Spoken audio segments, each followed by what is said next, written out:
साथियों, जय Hind. Exam victory centre में आप सभी का स्वागत है। जैसा कि ग्रुप डी का एग्ज़ाम शुरू हो चुका है, तो इसी क्रम में मैं आप लोगों की तैयारी को और बेहतर करने के लिए काफ़ी प्रयासरत हूँ। दोस्तों, पूरी एग्ज़ाम विक्ट्री सेंटर की टीम आप लोगों के लिए एक से एक कंटेंट अच्छा लेकर आई है। तो आप लोग उससे जुड़िए और उसका फ़ायदा उठाइए। साइंस का बूस्टर जो है ग्रुप डी परीक्षा के लिए मैंने पिछले 2-3 वीडियो में डाल दिया, आप लोग उसको देखिए।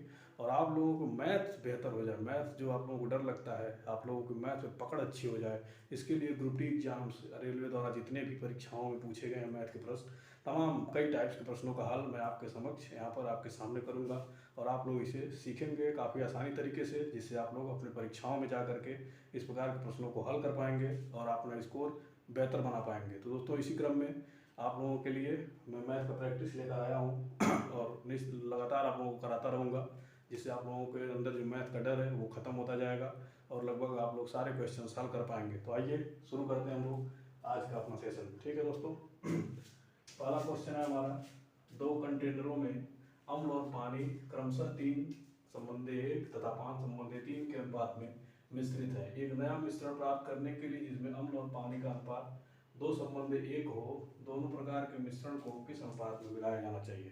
दोस्तों, आप लोगों के समक्ष ये जो क्वेश्चन है आप लोग इसे पढ़िए। तो ये कह रहा है कि दो कंटेनर हैं। मान लीजिए कोई कंटेनर का मतलब कोई दो बर्तन है, ठीक है। इसमें अम्ल और पानी मिला हुआ, क्या है, अम्ल है प्लस पानी है, एक यहाँ पे है, ठीक, अम्ल है पानी है, ठीक, दोनों मिला हुआ है। इसमें कह रहा है इसमें 3 भाग अम्ल है और 1 भाग पानी है। इसमें कह रहा है इसमें 5 भाग अम्ल है और 3 भाग, 5 मतलब 3 है, ठीक है। तो फिर यहाँ पे कह रहा है कि एक यहाँ पे एक नया मिश्रण प्राप्त करना चाहता है, यानी एक नया मिश्रण लेना चाहता है जिसमें क्या हो, अम्ल और पानी हो, अम्ल और पानी हो, ठीक है। लेकिन यहाँ पे क्या हो, यहाँ पे अम्ल 2 भाग हो और पानी 1 भाग हो, ठीक है। तो इसे हम कैसे लगाएंगे, इसे हम रेशियो को जो मेथड आप लोग जानते हैं। देखिए यहाँ पे अब अम्ल या पानी किसी एक को भी ले सकते हैं। देखिए अम्ल यहाँ पे 3 भाग है, कितने भाग में से, 3 + 1 4 भाग में से, यानी अम्ल 3/4 भाग है। इसमें क्या है, अम्ल इसमें 5/8 भाग है, ठीक। यहाँ पे आप देखिए जो मिश्रण बनाना चाहता है इसमें कितना चाहता है, इसमें 2 भाग चाहता है अम्ल और 1 भाग पानी, यानी 2 अम्ल चाहता है 3 भाग में से, यानी 2/3, ठीक है दोस्तों। अब हम लोग सिंपल सा रेशियो जैसे लगाते हैं, इसको इसमें से माइनस करेंगे, तो इसको इसमें से करेंगे तो हमारा बचेगा 2/3 - 5/8, रेशियो आएगा क्या, 3/4 - 2/3। इसको सॉल्व करेंगे हम लोग, क्या आएगा 24, a 16 - 15, रेशियो यहाँ पर क्या आएगा 12 आएगा, और ये आएगा आपका 9 - 8, यहाँ पे आएगा 1/24, रेशियो 1/12। दोस्तों, जब 1/में होता है क्या करते हैं, दोनों तरफ जो हाईएस्ट एलसीएम होता है उससे, यानी दोनों तरफ 24 से मल्टीप्लाई कर देंगे, ठीक है। तो हम क्या पाएंगे, देखिए यहाँ पे 1 बचेगा, यहाँ पे 2, यानी फाइनली जो आपका आंसर आएगा 1:2। कितना आएगा, 1:2। क्या बोल सकते हैं, ऑप्शन 1 ए राइट हो गया, ठीक है। समझ में आएगा आप लोगों को, जैसे रेशियो लगाया जाता है उसी तरह से रेशियो के अनुसार से मिश्रण जैसे सॉल्व करते हैं ना, मिश्रण मिक्सचर आप लोग सॉल्व किए होंगे, नहीं सॉल्व किए हैं तो जुड़े रहिए, आप लोग को यहाँ पर बताया जाएगा। दूसरा सवाल, दूसरा क्वेश्चन हम लोग पढ़ते हैं। करा यदि 3x⁴ + a + 2x³ - x² - 4 का गुणनखंड x-2 है, तो a का मान कितना होगा, a का वैल्यू आपसे पूछ रहा है। दोस्तों, ऐसे में क्या करते हैं, जो बाइनॉमियल आपको दे रखा है 3x⁴ - a + 2 x³ - x² - 4 = 0, और कह रहा है कि x-2 इसका क्या है, गुणनखंड है। तो ऐसे में हम x की वैल्यू जो होगा ना, x की जगह 2 रख देंगे तो समीकरण क्या होगा, संतुष्ट होगा, और हम ऐसा ही कर देंगे तो हमारा a का वैल्यू मिल जाएगा। तो 3 a की जगह x की जगह हम 2 रखते जाएंगे, और माइनस a ऐसे ही रहने देंगे, a + 2, यहाँ पर 2³ - 2² - 4 = 0। यहाँ सब सॉल्व करेंगे तो 3 × 16 माइनस a + 2, यहाँ पे 8 - 4 -4 = 0। इसको आप करेंगे तो 48, और ये देखिए -8 है -16 -8 = 0। टोटल सॉल्व करेंगे तो आप 48 minus 8a minus 24 equal to 0। यहाँ से आप निकालेंगे तो 24 minus 8a is equal to 0, 8a is equal to 24, a is equal to 24/8। Value आप लोग पास निकल के आ जाएगी, कितनी आएगी 3। ठीक है, a की वैल्यू हमारी कितनी आ गई 3 आ गई। ठीक है, क्वेश्चन नंबर 3 आप लोग पढ़िए। क्वेश्चन नंबर 3 क्या दिया है, यदि एक जनसंख्या का मानक विचलन 12 है, मानक विचलन 12 है, तो जनसंख्या का प्रसरण क्या होगा। तो प्रसरण बताना है आप लोगों को। तो देखिए जो मानक विचलन होता है हमारा, मानक विचलन का फार्मूला क्या होता है, मानक विचलन इज इक्वल टू होता है अंडर रूट प्रसरण, है ना।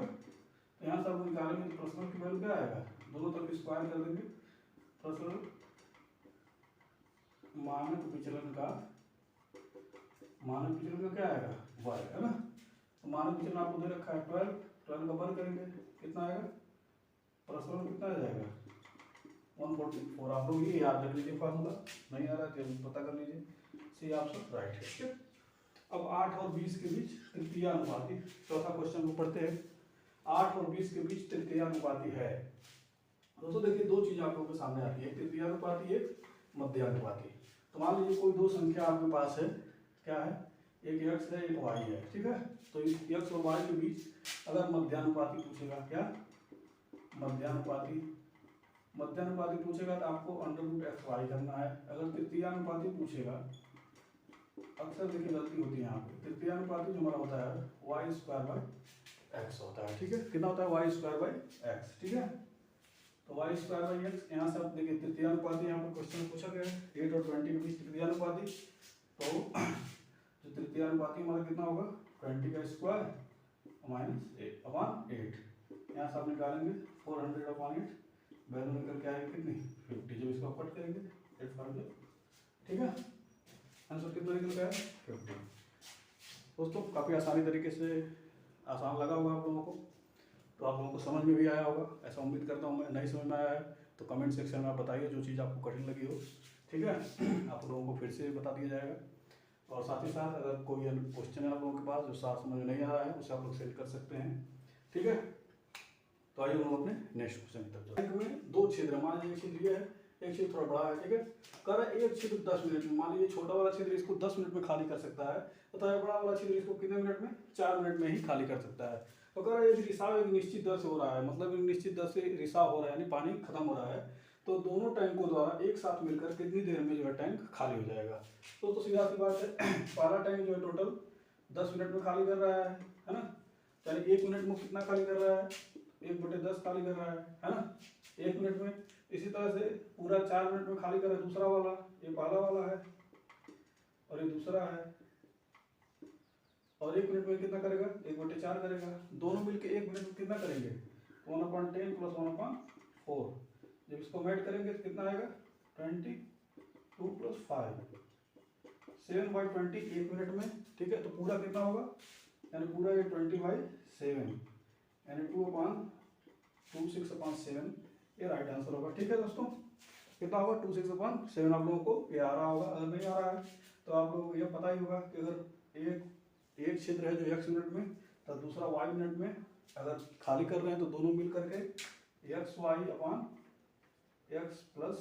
y में खाली कर सकते हैं। कितने में x + y।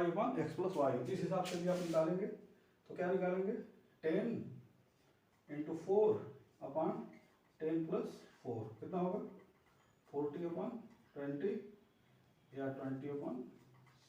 इसका मतलब कितना 2/6/7। ठीक है, आप लोग यहाँ से भी निकाल सकते हैं बाय फार्मूले की वजह से।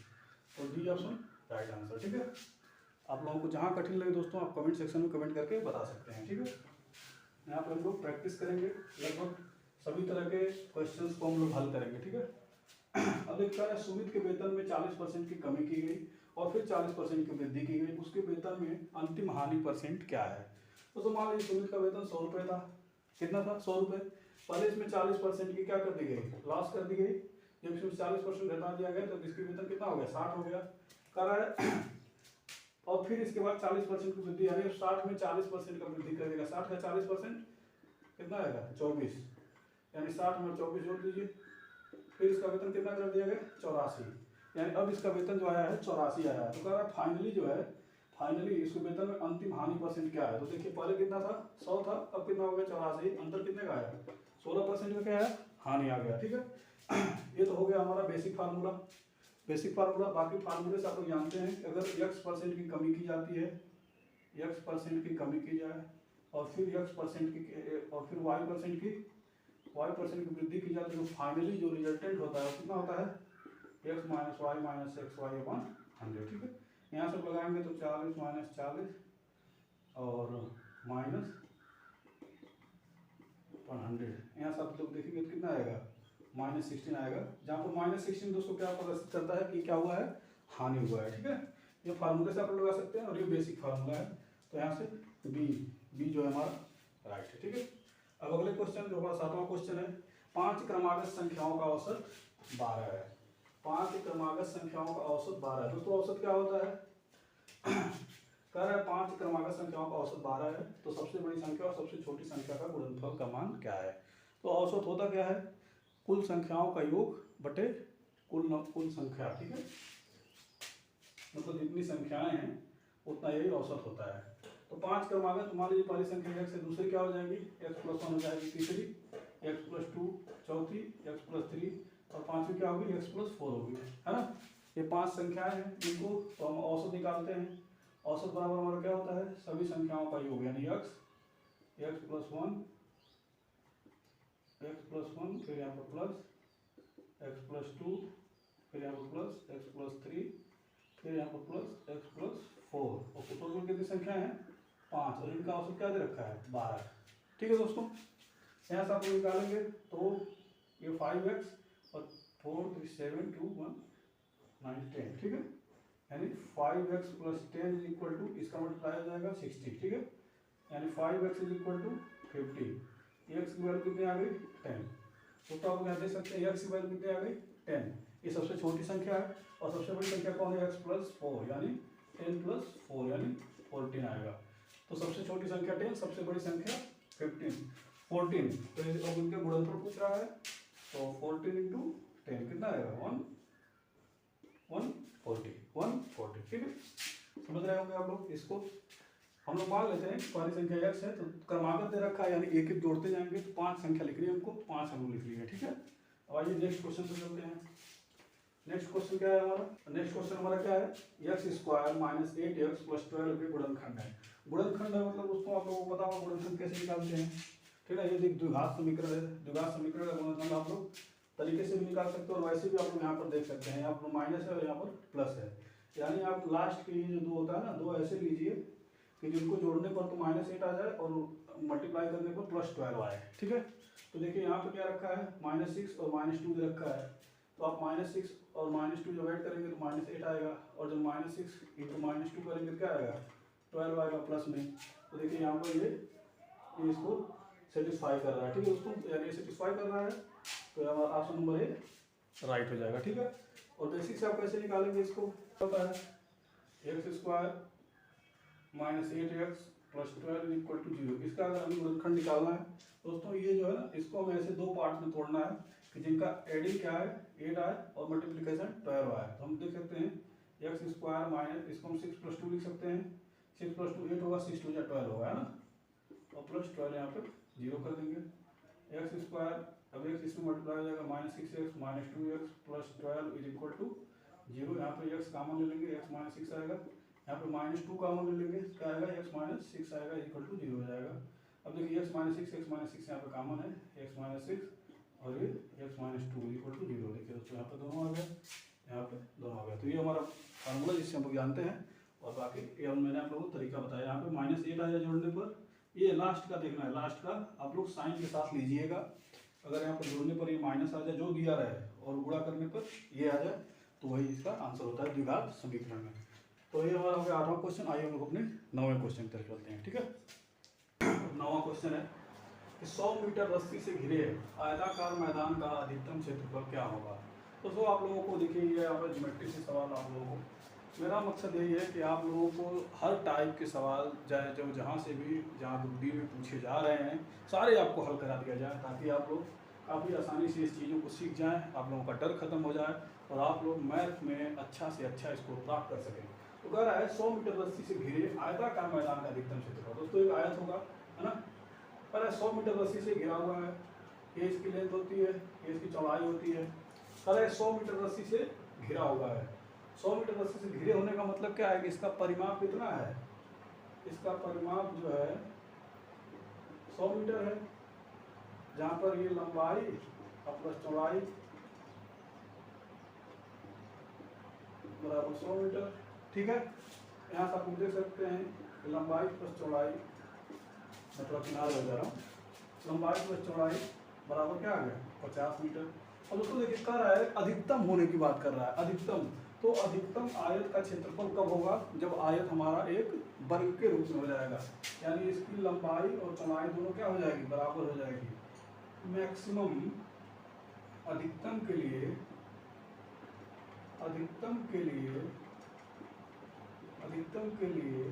लंबाई बराबर क्या होगी, चौड़ाई। ठीक है, अधिकतम के लिए क्या होगी, लंबाई बराबर चौड़ाई। ये कंडीशन आप लोगों को याद रखनी है। और आप लोगों को पता है कि एक वर्ग भी क्या होता है, एक आयत ही होता है ना। सभी जो वर्ग होता है वो आयत होते हैं, सभी आयत वर्ग नहीं होते हैं, लेकिन सभी वर्ग क्या होते हैं, आयत। तो आयत वर्ग एक ऐसा आयत होता है जिसकी लंबाई चौड़ाई के बराबर होती है। तो ऐसे में आप लोग यहाँ से देख सकते हैं जब लंबाई चौड़ाई बराबर हो जाएगी तो आप लिख सकते हैं 2 लंबाई बराबर 50, यानी लंबाई बराबर 25। तो जब लंबाई 25 आ गई तो चौड़ाई कितनी आ जाएगी दोस्तों, 25 आ जाएगी। ठीक है, और आप लोगों को पता है कि आयत का क्षेत्रफल क्या होता है, लंबाई गुणे चौड़ाई। ऐसे में क्षेत्रफल क्या होगा, 25 गुणे 25 कितना आएगा, 625 मीटर स्क्वायर। ठीक है, अधिकतम की कंडीशन में क्या होगा, 625 metre square. Option number A B C. देखिए सी यहाँ पर आप लोगों का राइट आंसर होगा। आप लोग इसे चाहे नोट कर सकते हैं। ठीक है, क्योंकि 100 मीटर तार से घिरा हुआ है, इसलिए इसका जो परिमाप होगा कितना होगा, परिमाप बराबर 100 मीटर होगा। ठीक है, तो मीटर में है, आप लोग इसे नोट कर लीजिए। आइए हम लोग अपना अगला क्वेश्चन पढ़ते हैं। अगला क्वेश्चन क्या है हमारा, ए बी से 3 गुना। दोस्तों टाइम एंड वर्क से यहाँ पे क्वेश्चन है, time and work. A B से 3 गुना अधिक सक्षम है तो समान कार्य करने में उनके द्वारा लिए गए समयों का अनुपात होगा। ए जो है बी से 3 गुना अधिक शक्तिशाली है ना, तो दोनों अगर एक ही काम करेंगे तो बताइए कौन सा जो है, ए जो है, ए और बी दोनों का जो समय लिया जाएगा उस कार्य को करने में, उसका अनुपात क्या होगा। तो देखिए आपको पता होगा सक्षमता गुणे समय जो इनके द्वारा लिया जाएगा, उसके बराबर क्या होता है हमारा कार्य, है ना। इसको हम लिखते हैं सक्षमता को ई इफिशियंसी कहते हैं, और इसे क्या कहते हैं, पी कहते हैं, और इक्वल टू डब्ल्यू। तो मान लीजिए कि जो हमारा ए है और बी है, तो मान लीजिए बी की सक्षमता है x, तो ए की कितनी हो जाएगी दोस्तों, 3x हो जाएगी, कोई दिक्कत नहीं है। और मान लीजिए बी जो है t2 टाइम ले रहा है और ए t1 टाइम ले रहा है ना। तो देखिए अब इसके अनुसार हम निकालेंगे, तो 3x इसका है और ये t1 टाइम लेगा तो w काम करेगा। ये हो गया ए के लिए, और बी के लिए देख लेते हैं, बी x लेगा, t2 का समय लेगा तो w कार्य करेगा। हमें अनुपात किसका निकालना है, t1 संबंध है t2 का, तो हम इसको भाग देते हैं, इसको डिवाइड w x से x। ठीक है, बचा क्या, 3t1 upon t2 equal to क्या है 1/1। और क्रॉस मल्टीप्लिकेशन यहाँ से हम कर सकते हैं, t1/t2 कितना आ गया दोस्तों, 1:3। कितना है 1:3 है, यानी कितना, t1 जो है एक समय लेगा तो t2 उसको काम करने में 3 गुना समय लेगा, क्योंकि वो उससे 3 गुना ज़्यादा कमजोर है ना। आप लोगों की समझ में आएगी, देखिए पहला ऑप्शन सही है। ठीक है, समझ में नहीं आया तो जरूर बताइएगा। तो भाई जो जितना बलवान होगा वो उतना कम समय लेगा, और जो जितना कमजोर होगा उतना ज़्यादा समय लेगा, है ना। तो ये चूंकि ज़्यादा बलवान है इसलिए समय कम ले रहा है, और बी थोड़ा कमजोर है इसलिए समय ज़्यादा ले रहा है। ठीक है, आप लोग ऐसे भी समझ सकते हैं। अब आइए हम लोग अपने ग्रामर क्वेश्चन की तरफ बढ़ते हैं। तो ग्रामर क्वेश्चन हमारा सिंप्लीफिकेशन से है, सरलीकरण के नाम से आप लोग जानते होंगे। अक्सर 1 से 2 क्वेश्चन आप लोगों को ग्रुप डी में हर परीक्षाओं में अभी जो हो रहे हैं शिफ्ट में, सभी शिफ्ट में पूछे जा रहे हैं। ठीक है, ये सारे टॉपिक्स आप लोगों को प्रश्न देख रहे हैं, हर शिफ्ट में किसी न किसी प्रश्न से क्लियर से पूछे जा रहे हैं। ठीक है, इसीलिए मैं आप लोगों के समक्ष इसको करा रहा हूँ ताकि आप लोग इसको करना सीख जाएँ। ठीक है, क्योंकि मैथ ही दोस्तों ऐसा है जो आपके स्कोर को क्या करता है, इम्प्रूव करता है। अगर आप मैथ में स्कोर अच्छा कर लेंगे तो बाकी सब में आप जरूर आप जो मेरिट में आएंगे। अगर मैथ आपको गड़बड़ होगा तो फिर तो कोई चांस ही नहीं होगा। 11 क्या है, ये गणितीय चिन्हों माइनस और डिवाइड को परस्पर बदल दिया। परस्पर बदलने का मतलब क्या है दोस्तों, कि जहाँ माइनस है वहाँ पर भागा कर दिया जाए, जहाँ भाग है वहाँ पर माइनस कर दिया जाए। ठीक है, तो आइए लोग एक बार लिख लेते हैं। तो 20 इंटू 7 प्लस 50 माइनस 21 इंटू 105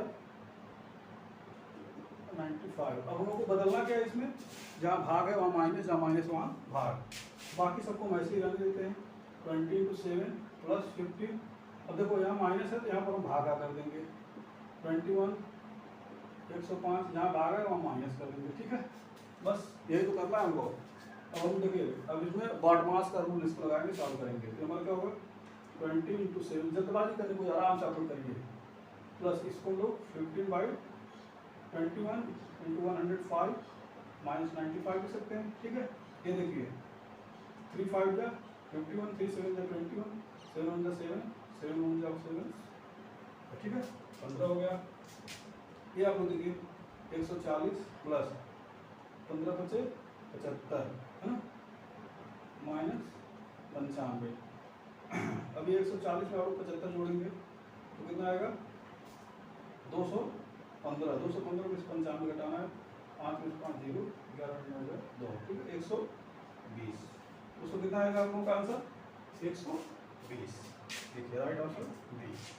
ठीक है, माइनस देखिए यहाँ पर दे रखा है, माइनस और भागा को परस्पर बदल दिया, यानी माइनस और भाग को ही बदलना है, बाकी अन्य सबको जैसा है वैसा ही रहने देना। ठीक है, समझ में आ रहा होगा। अब हम आइए अपना लास्ट क्वेश्चन करके, तो सेशन का बहुत लंबा नहीं करेंगे। मेरा मकसद है कि आप लोग छोटे छोटे में अधिक से अधिक सीख जाएं। ठीक है, और आप लोग भी, आप लोगों की जिम्मेदारी बनती है, लाइक करिए, सब्सक्राइब करिए और इसे अधिक से अधिक लोगों तक पहुँचाइए ताकि कई लोग इसका फ़ायदा उठा सकें। ठीक है, जो भी भाई बंधु छात्र छात्राएँ जुड़े हुए हैं वो लोग अधिक से अधिक सीखें इसको। देखिए लास्ट क्वेश्चन हमारा है माध्य पर। दोस्तों माध्य और औसत में ज़्यादा अंतर नहीं होता है। जैसे औसत निकालते हैं, माध्य में क्या करते हैं, सारे जोड़ के जितने नंबर होते हैं उससे डिवाइड कर देते हैं। देखिए कर रहा है 2 का 9 का प्लस 9 का प्लस 3 का प्लस 6 का प्लस 9 का प्लस 4 का माध्य निकालना है, तो सबको जोड़ देंगे और 1 2 3 4 5 6 7 जितने नंबर है उनमें से डिवाइड कर देंगे। जो आएगा वही हमारा माध्य होता है। माध्य में हम ऐसे सारे जोड़ के जितने नंबर्स होते हैं उनसे डिवाइड कर देते हैं। माध्यिका निकालने हैं तो माध्यिका के लिए हम इसको पहले बढ़ते क्रम या घटते क्रम में लगाते हैं, फिर जो बीच में पड़ता है उसके लिए फार्मूले होते हैं, उसके हिसाब से निकाल लेते हैं। तो इसको ऐड करेंगे हम लोग, कितना आएगा, क्या आ गया 10, ठीक है, ये आ गया 11, 21, ये आ गया 33, ठीक है, 33 और 9 42, कितना है 42/7। इसको आप सॉल्व करेंगे तो कितना आएगा 6। पहले कितनी आएगी दोस्तों 6 इज द राइट ऑप्शन। ठीक है दोस्तों, बहुत बहुत धन्यवाद आपको। आप लोग सीखे होंगे, आप लोगों को मज़ा आया होगा, तो लाइक कर दीजिए, सब्सक्राइब कर दीजिए और अधिक से अधिक इसको शेयर कर दीजिए, अधिक से अधिक लोगों तक पहुँचाइए। आप लोगों की जिम्मेदारी बनती है और मैथ प्रैक्टिस यहाँ पर लगातार चलती रहेगी। आप लोगों के सामने जो भी प्रश्न पूछे जा रहे हैं उनका सलूशन लेकर के मैं आप लोगों को करवाता रहूँगा, ताकि आप लोगों को जो मैथ हैं वो काफ़ी आसान लगे और आप लोग अधिक से अधिक प्रश्न खुद हल करें। ठीक है दोस्तों, फिर मिलते हैं हम लोग अगले वीडियो में। जय हिंद दोस्तों।